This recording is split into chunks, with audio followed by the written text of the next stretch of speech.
What's going on? What's poppin', YouTube? This is KJ, and I am back here today to talk about Love and Hip Hop Hollywood. This is season 3, episode 8. Yes, I'm in motion, so trying to get some things done. Just a little information for all my people, all of my fam. Just so you know, I will be having surgery on Wednesday of next week. So I need everybody to say a prayer for your girl. And I probably won't be doing reviews. Maybe. It really just depends on how I feel. I definitely will be in the bed, probably not doing much. I'll be watching, but I don't know if I'll be reviewing. So just so y'all know, might be a week off on me.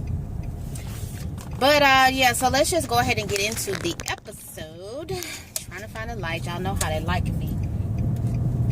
So we're going to start off talking about Ray J. We open up the show with Ray J and Raytronics. He gets it. He needs to be there for Princess. You know, he's definitely trying to go ahead and step up his game for Princess. So he got a list of all of his invites or whatever, the people that he is going to invite to the wedding. And he got this huge list. He invited everybody down to the damn dentist, y'all. So Princess don't have nowhere near as the amount of people that he's got on the list. So she's a little jealous, you know, like, you know, damn, he got all these friends and family and I ain't got nobody like this, you know, to invite. But you know, she is you know, still glad that he is gonna, you know, on board and doing what he said he was gonna do and giving his 50% and more, it seems. But anyway, she talks about, you know, her distant relationship with her dad or whatever, and she's feeling down, like I said, that they not as close as that she thought that she would like for them to be or whatever. And she's Ray wants to let her know, you know, my family is your family, you know, and I'm glad that we getting married. So you basically gonna move, you're gonna marry into a family that loves you like you need to be loved, you know. And I think that, you know, Ray J, I think this season you can tell he's not drinking. You know, so he is definitely sober and definitely showing a different side of him, which I like. I think Princess might kind of bring out the best in Ray J. So that's a good thing. That's a cool thing, you know, to see, you know, black couples and definitely couples where one person bringing out the best in the other person. So that's a great thing. And Princess seemed to be, you know, mesh well with Ray J as well. You know, as far as them just being a good match, I think is real cute. Fizz in the studio singing his rap. I don't even know what it is. I don't even remember the tune of it, but whatever. Willie walks in and talks about his mess up with Shonda and how he just really now feeling the wrath that his marriage is about to be over and he don't know what he need to do or whatever. And so, you know, he kind of feeling Fizz in on what y'all can. Oh, it's a bad shadow. He's kind of feeling Fizz in on, you know, what's been going on. And so Fizz is like, Fizz is basically just telling him, you know what you need to do to get your wife back. You know, you got to get your romantical thing going. You know what I'm saying? Like, get your stuff right so you can be romantic, take her out, winding down her, do what you need to do to get her back. Because, you know, clearly if you think you about to lose her and you think it's that serious, you need to go ahead and handle your business. Now, my opinion on this situation, like, I used to like Willie before he did this. I don't like him anymore. And only because, and not necessarily because of what he did, but the way he did it was very, very sloppy. And then, you know, he wasn't really trying to be honest with his wife about the situation at the end of the day. And I think that's just wrong too. You know, I just feel like he could have done better with, you know, and plus the girl ain't even all that cute. Whatever. They about neck and neck, really, him and Shonda. Anyway, let's see, where was I? Because I got little notes, but I also remember talking about it. Oh, he was lying too, he was even lying to Fizz, talking about, you know, the girl called him or whatever, and he kind of fell for what she was trying to offer him, which was a dumb move. And yes, it was a dumb move, but at the end of the day, Willie, you was a willing participant to that situation, so stop trying to front like you wasn't, because you was. And, you know, just be honest. Like, damn, you lying to everybody. You lying to Shonda, you lying to Fizz. Like, you basically lying to yourself. You trying to say it and say it and say it until it's true, but at the end of the day, you know exactly what you was doing. You probably been messing with this girl for the 12 years like she said you was. And it's just, you know, it's bad. It's a bad situation to be in, especially when you're a married man and you on TV, you got kids, like, it's just not a good look. And right now you looking real ugly, Willie Taylor. Real ugly. Let's see, where are we? What else did I write? I wrote down, yeah, I bet a cheater is not cute. Yeah, he was like, because it's not cute. You know what I'm saying? And I agree. You know, like I said, he looked bad. That's what I was saying. So he was like, he was telling Fizz, you know, like he feel like, you know, he feeling bad. He looking bad. And that's why he hasn't really been able to confide in any of his friends or whatever. And it's not a good look. Like we all say, you know, it's just not a good look, Fizz. So I understand you being ashamed of what you're doing. So like I said, Fizz basically tells him that he should go ahead and, you know, wine and dine her and do what you need to do to get your romantical on and get Shonda back in his life. Oh, shit. Alright, so I'm trying to make this quick because I got another review to put up. Moniece. Oh my God, y'all. I'm so sick and tired of Moniece. For real. So Moniece had this rehearsal for her song, whatever. They killed me with this old fake I'm in the studio, I'm an artist. I'm so sick of that on Love and Hip Hop. Like, I get it, it's Love and Hip Hop. Maybe you need to change the name of it, Mona, because nobody's prosperous in the music industry except for K. Michelle. You getting people that's already been out there, like Safari and stuff like that. That's not really solidifying the whole Love and Hip Hop situation. You probably need to go ahead and revamp that name at some point, because it's not, the brand and the people are not mixing up together. I'm sorry, it's dark, y'all. Like I said, the sun's setting, and that's what's happening. But anyway, so this is really bad too. Let's see how I can find that light.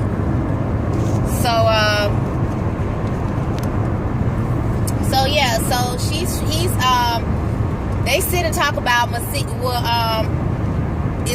Moniece rehearsal. Masika come up, and you know, she come by to visit. They sit and talk about Masika's studio situation with Max B and what happened in the studio, and how Brandy came in and tried to wreck shop as she does normally. And so Moniece was like, well, speaking of Brandy, you know, she got some call from some girl that, first of all, Moniece called him the grill master. I'm assuming that was a dig at his teeth. Oh my God, Moniece. Yeah, the teeth are horrible. But Moniece, you can't talk. That is all. Moniece, like, basically, speaking of Max, she telling Masika about some situation about some random girl that reached out to her, and some girl that Max supposed to have been dealing with or whatever got caught up with by Brandy, and Brandy basically cut up at whatever scene they was at, and Moniece wants to get Masika in on some kind of revenge plot to get Brandy back. Moniece is still upset with Brandy about the whole motherhood comment that she made to her back on the reunion. But at the end of the day, Moniece, you was a sucky mom. And she was not the only person saying it. On season 1, your baby daddy was saying it as well. So stop acting like all of a sudden, you know, we getting this information from somewhere. No, this is not all of a sudden. I'm trying to block the light, but I'm blocking myself in the process. But no, this is not all of a sudden. You know, so, and she wasn't the only one talking about you. Your baby daddy was talking about you as well. You forgave him.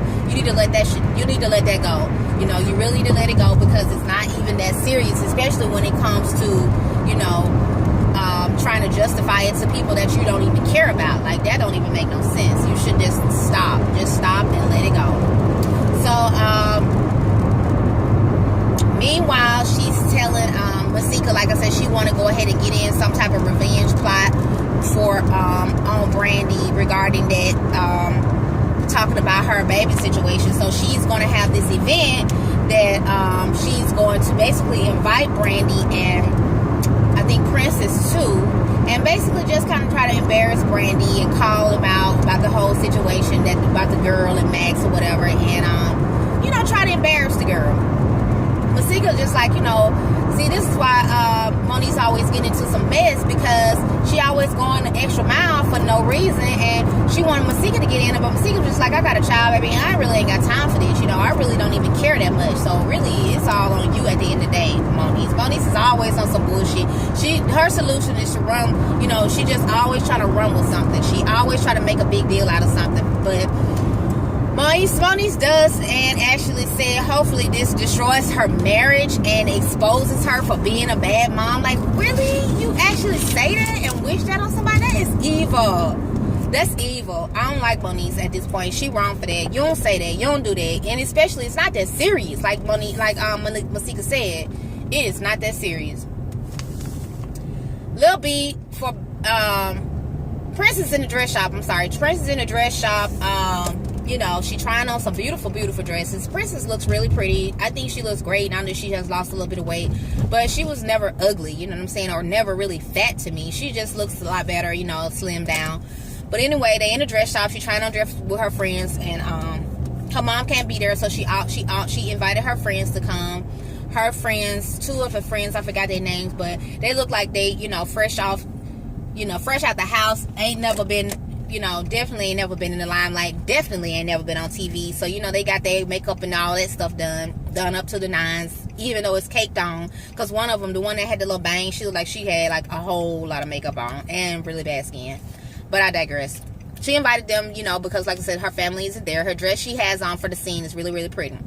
Ray J shows up and he was like, she was like, why are you here? You know, because he said he was going to do his 50%. So she thinking he dared to kind of take over the whole dress shopping situation. But to her surprise, he rolled up with her grandma. And she's just really, really surprised to see her grandma. And she's got teary-eyed and all that stuff. And, you know, he was just, you know, being helpful and making sure that she was happy with, you know, her family and, you know, having them around and all that stuff. So they had a heartfelt moment, her and her granny. Her granny tells her that her dad is happy for her. He loves her. And, you know, he's just... can't wait to be a part of the wedding, because she was like, I want my dad to walk me down the aisle, and she was like, you should want that, you know, and he's willing to be that and do that for you. And it's just a good moment and a touching moment for them, you know, to be able to kind of bond as a family. And I'm glad to see her dad is coming, honestly. I think every woman and girl, you know, whatever, that's getting married want to have their father walk them down the aisle as long as he is living, you know. I think that's the ideal. So I'm glad to see that happening. Nikki and Lyrica and some stylists do meet up for a, you know, a little dinner, date, drinks or whatever, and they having girl talk. And so Nikki say she heard about her. No, I mean, Lyrica tells Nikki that she heard about her and Safari, but you know, I don't want to, you know, I don't want to go off no hearsay. So why don't you tell me what's going on? She's like, so what you heard? So she's like, nah, just tell me what's going on, because I don't want to go off no hearsay. So Nikki basically running down the whole situation with Safari and Rosa and what happened or whatever. And so Nikki was like, you know, right now, you know, I'm really feeling bad for Safari. And, you know, because he was a really nice guy. And I feel like I really kind of hurt him. And, you know, she didn't really want to do that. So the stylist dude come and tell Nikki something about some situation that Safari was in Miami with some random girl. And so Nikki kind of shocked, like, really, you know, I'm doing all this and I'm saying all these good things about him. And come to find out, he tricking off in Miami, which, Nikki, you doing what you want to do so he can do what he want to do. So why don't you just shut up? Like, you really need to just not even be on there looking, because you making yourself look stupid. Every scene that Nikki baby is in so far for the last 3 weeks, she been making herself look real stupid. Like she was looking pressed, and like she's so, you know, I mean, that's not how a bad bitch. That's not a bad bitch. She call herself a bad bitch all the time, and bad bitches don't act like that. I'm very, very sorry. They don't. So lately, she been looking real pressed about the situation. But he tell her about this whole situation in Miami. So now Nikki feeling all crushed and want to meet up with the girl. Why you want to meet up with the girl? That's not your dude. That's not your man. And, you know, like you said, you've been doing what you want to do with Rosa. So just let the man go. Let him give him some slack. You know what I'm saying? Cut him some slack. It's really ridiculous. You so thirst. It's like, I don't know, man. She's looking real pressed. But anyway, she was like, I'm not going to say anything, but I'm just going to, you know, she expects him to tell her the truth and not be, you know, lie to her in her face when they all in the same room with the girl that she's supposed to be called herself going to meet up with. Willie on his romantic thing, going over there to meet, hoping Shonda will accept his, you know, his apologies and stay and, you know, everything go back to normal. But she like, where has this guy been? You know, this guy ain't been around. You ain't been doing none of this stuff this whole time. Now all of a sudden you want to do this stuff when you messed up. This ain't cool. I don't accept that, you know. And basically she just kind of walked off on him like, nah, this ain't what's up. You know what I'm saying? You trying to do all this now, but you needed to be doing all this before instead of running around with that wretched girl. You know what I mean?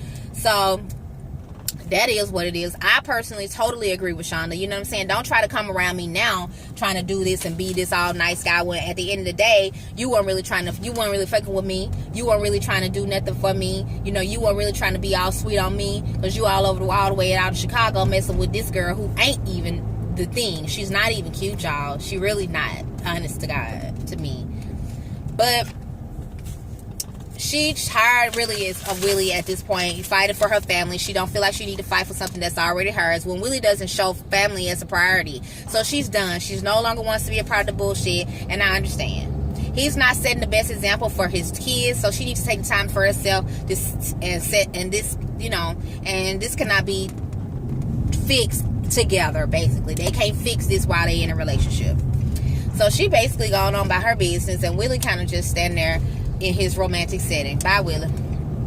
Lil B and Princess meet up to talk, and they talking about Monique's invite or whatever, and then both of them think it's laughable that she even invited them to anything, and they know she got a motive or whatever, but they just like, we're gonna go or whatever. But meanwhile they dogging Monique all the way out, and her song basically saying she is not a bad bitch, and they just being real petty and just little girlish, in my opinion.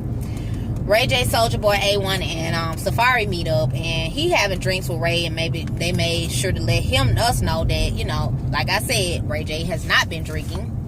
But Safari gives him the update on, the threesome situation and how he wasn't able to pull it off. A1 knew he wasn't going to be able to pull it off, but basically he said he called, but he didn't say Nikki called to meet up with him, so he want to go ahead and give her the time of day and actually talk with her about, what happened or whatever. Hold on, yeah. Ray J advice would not work. Basically, that's what A1 was saying. This will never work, so he really shouldn't be giving no advice in the first place. But Safari been with Nicki and Minaj so long, he forgot how the dating game goes, so he's still taking Ray J advice for now, obviously, being stupid. Monique's event. Oh Lord, Monique's event. So we get to Monique's event, and she thinks everyone is feeling her music. I don't see that. I'm not seeing that on this side of the matrix. I'm not seeing that. But anyway, she think everybody feeling her little music, and so she hoping that Lil B comes, and Masika came, and Monique didn't care about the ruining her event at all. Her own personal event, she didn't care about ruining it at all. So all the other girls show up, who she invited. Monique gets on the mic and starts telling her story about Becky and Max B's situation and how she was arrested. Lil B was arrested and all this and that. And Lil B says it's nothing to do with Max B, and basically she lying about her and her family in public. She basically don't know the whole story. But Monique says she had a police report, so the police report is accurate no matter what Lil B say. Prince is trying to run up and fight as usual. She knows security gonna get in and grab her, and for the same reason that Monique sit there unbothered, because she knows security gonna grab her, grab the person who coming for her. So it is what it is. It's just a waste of energy at the end of the day. And Prince is always trying to run and fight somebody. She get on my nerves with that. Masika said that was it was really just a bunch of drama, and she probably gonna get caught up in the middle of it at the end of the day, because like I said, it was really, really behind her argument with Max at the end of the day. But no, Masika, this is what's that girl, Brandy. This is Brandy, and this is Monique's issue with Brandy, because she don't want to admit that she was portrayed as a bad mom, not just by Brandy, but a lot of other people on the show. But it just seems that she's really, and it started with her own baby daddy to begin with. So let's just call a spade a spade. It was true. This just is what it is. It was true. Willie's gonna go ahead and move out, because it's clear that Shonda is not on this bullshit anymore. She done with it. So he's basically getting a place temporarily to give her the space that she needs. And he was upset that he had to leave his family, but this is the bed you laid. This is what you did. You got to just deal with your consequences. So you can't keep doing people any old way and feel like it's just gonna happen the way you want to. I'm sure he's basically, from what she said, he's done it before, and now she's just tired of it. She's just like, no, I'm done, and I'm not finna keep on going through this with you. Ray J and Soulja Boy on the walkie-talkie. Now, this is when the little boys come out. Why you on the walkie-talkie talking to this other grown man through a walkie-talkie to tell him what to say to this girl that he's supposed to be already messing with? Like, these three are little boys. I don't even know why Soulja Boy on this show. He ain't had not one word this entire season, okay? Anyway, Ray J on the Soulja Boy on the walkie-talkie feeding Safaree the words to say to Nicki. She like, you not gonna talk to me like that? Because he's like, you got me fucked up. She was like, Ray, you know, because Ray got him talking the way to the left, you know. And Nicki like Safaree talking crazy, but little do he know, old girl wait in the background, you know, to kind of bust his bubble. Because that's all she do is kind of try to bring something to the event to try to get somebody, try to play the victim and get somebody else, you know, turn the tables. So Ray, and them surprised because, you know, the random chick come up. They surprised as hell and they don't know what to say. So they try to set him up. It sounds mainly to me that it was just a setup. Safaree was like, I would not ever touch this girl with a 10-foot pole. And, you know, basically she blurred out, but she sound like a little tranny, really, unless her voice was distorted too. But, you know, he was like, I think, she was like, there was a picture with a fan, you know, this is just a fan, because they showed him a picture. It's like, this is just a fan, and I believe him, you know, I feel like this was just a random chick, you know, and I think, you know, by his reaction, he was shocked, but he was just like Nicki trying to play the victim and turn the tables on him again, and he kind of get up and walk off, and he was like, he fed up, he done with it, you know, he not finna be taking Ray J advice no more, and he basically just gonna be done with Nicki for a while, you know, call it quit. But, you know, he just gonna kind of fall back from Nicki at this point, because she just on some bull crap that, you know, really it ain't even necessary. Like, all you gotta do is be honest, and really that's it. You know, if you can be honest with me, I can be honest with you, and we can do this thing, you know. And I can't stand a liar myself, so I can totally understand Safaree's stance on this. But pretty much that's all the episode. Like I said, this season is kind of boring, so Mona, you're gonna have to pick it up because it's so boring. It's nothing really going on. No real good stuff. Like, I'm sick of it. Anyway, thank you guys for watching. Don't forget to rate, comment, subscribe, and peace.